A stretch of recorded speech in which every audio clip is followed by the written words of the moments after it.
Hello বন্ধুরা, কেমন আছো? আশা করছি সবাই ভালো আছো। তো আজকে নিরামিষ রান্না হচ্ছে। তো নিরামিষ রান্না হলে সেদিন একটু ভাজা টাজা একটু কিছু খেতে ইচ্ছা করে। আজকে আমি এই দুটো আলু নিয়েছি, এই দুটো আলু দিয়ে সুন্দর একটা রেসিপি বানাবো। ডাল ভাতের সঙ্গে খেতে খুব ভালো লাগে। তো আলুগুলোকে দেখো, এই যে সুন্দর কুচি করে নিয়েছি। এটাকে ভালো করে ধুয়ে নিতে হবে। জলে ভিজিয়ে রেখেছি অনেকক্ষণ, বেশ কিছুক্ষণ জলে ভিজিয়ে রেখেছি। এটাকে ধুয়ে ভালো করে ছেঁকে নিতে হবে। বারবার জল পাল্টে পাল্টে ধুয়ে নিতে হবে একদম পরিষ্কার করে। এখন একটু লবণ দেব। লবণ দিয়ে কিছুক্ষণ মেখে রাখবো, একটু নরম হবে। লবণ দিয়ে আলুটা মেখে রাখলে সুন্দর নরম হয়ে যাবে।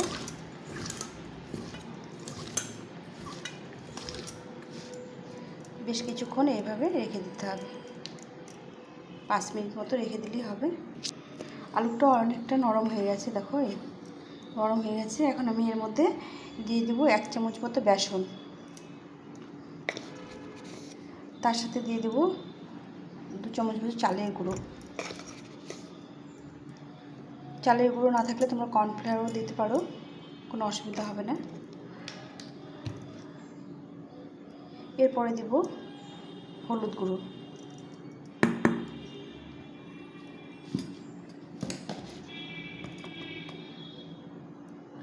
আর স্বাদ মতো একটু, যারা ঝাল খেতে ভালোবাসে, একটু লঙ্কা গুঁড়ো, চাইলে কাঁচা লঙ্কাও দিতে পারো। আর এখানে কিছুটা পরিমাণ কালো জিরে, তার সঙ্গে দেবো একটু সাদা জিরে।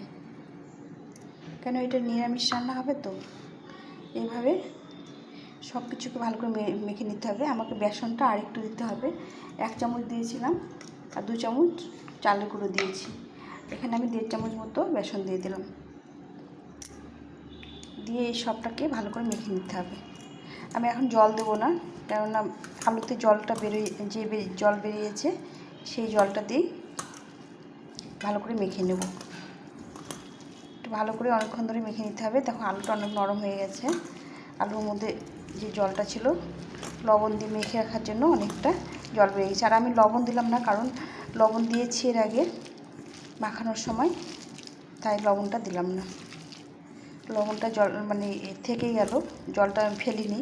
জল ফেলে একটু লবণ দিতে হতো। তো এইভাবে ভালো করে মেখে নিতে হবে। মেখে নিয়ে একটু সময় রেখে দিতে হবে। বেশ কিছুক্ষণ মেখে রেখেছিলাম, দেখো আরও নরম হয়ে গেছে। এগুলোর সঙ্গে কিন্তু খুব একটা বেসন বা চালের গুঁড়ো লেগে নেই, একটু একটু লেগে আছে।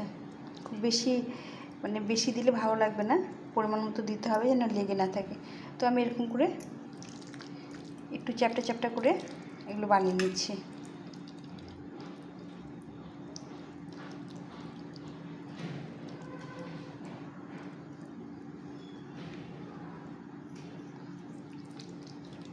তো সবটা এরকম করে বানিয়ে নেব। বানিয়ে নিলে দিতে সুবিধে হবে, এর জন্য বানিয়ে নিচ্ছি।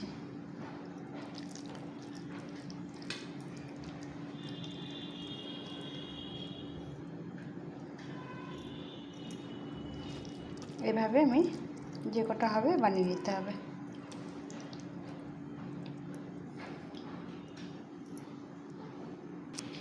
এভাবে আমি বানিয়ে নিলাম। এখানে গ্যাসে একটা ননস্টিক তাওয়া বসিয়ে দিয়েছি, এর মধ্যে তেল দেবো। আমি এটা ডিপ ফ্রাই করবো না, শ্যালো ফ্রাই করবো, যার জন্য আমার তেলটার পরিমাণটা খুব বেশি লাগবে না। এটাকে ভালো করে ঘুরিয়ে নিতে হবে।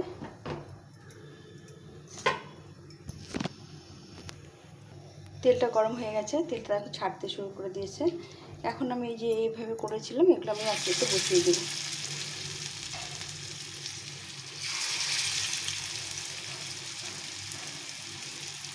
এভাবে খেতে ভীষণ ভালো লাগে। একটু চেপে চেপে দিতে হবে যাতে ছড়িয়ে না যায়। একটা সময় একটু না লেগে যায়, সেভাবে দিতে হবে।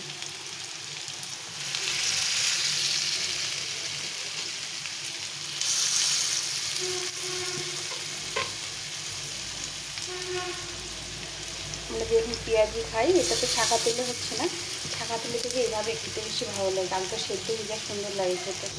গ্যাসটাকে একটু কমিয়ে দিয়েছি। এখন এটা একটু ঢাকা দিয়ে দেবো, আস্তে আস্তে এটা ভাজা হয়ে যাবে সুন্দরভাবে। তো এক সাইডে হয়ে গেছে বন্ধুরা। তখন আমি এইভাবে করে দেখো কম আঁচে দিয়েছি, সুন্দরভাবে সেদ্ধ হয়ে ভাজা হয়ে গেছে, কিন্তু পুড়ে যায়নি।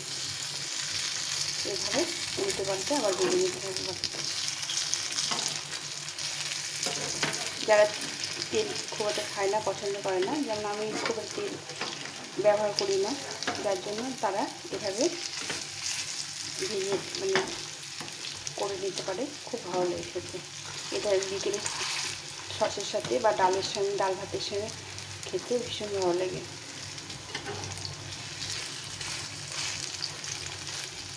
কি সুন্দর কালার চলে এসছে। আর কিছুটা ভেজে নিতে হবে। আবার একটু ঢাকা চাপা দিয়ে অল্প পিসটা ভেজে নেব। এটা আমার ভাজা হয়ে গেছে, দেখো দুদিকে লাল করে ভেজে নিয়েছি।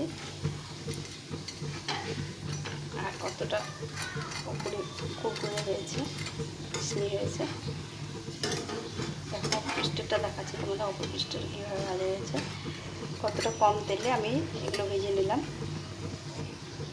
যারা তেল কম খায়, কম খেতে পছন্দ করে, তারা এইভাবে খেতে পারে। একবার বন্ধুরা ট্রাই করে, খেতে খুব ভালো লাগে।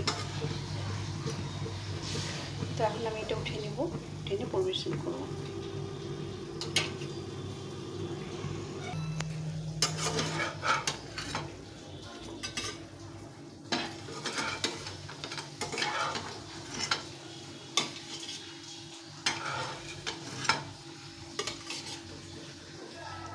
সবটা এভাবে উঠে নেব, বাকি যেটা আছে সেটা আবার ভেজে নেব।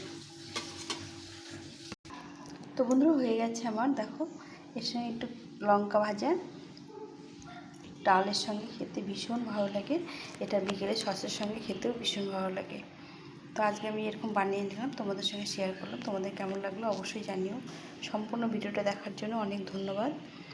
আর এভাবে তোমরা একবার বানিয়ে খেও। যদি ভালো লেগে থাকে লাইক কমেন্ট করো, বন্ধুদের সঙ্গে শেয়ার করো, আর সাবস্ক্রাইব করে বেল বাটনটা অন করে দিও। তাহলে নতুন নতুন রেসিপিগুলো তোমাদের সঙ্গে শেয়ার করতে পারবো। তাহলে বন্ধুরা এখানে রাখছি, দেখা হচ্ছে পরের রেসিপিতে। সবাই ভালো থেকো, সুস্থ থেকো, টাটা।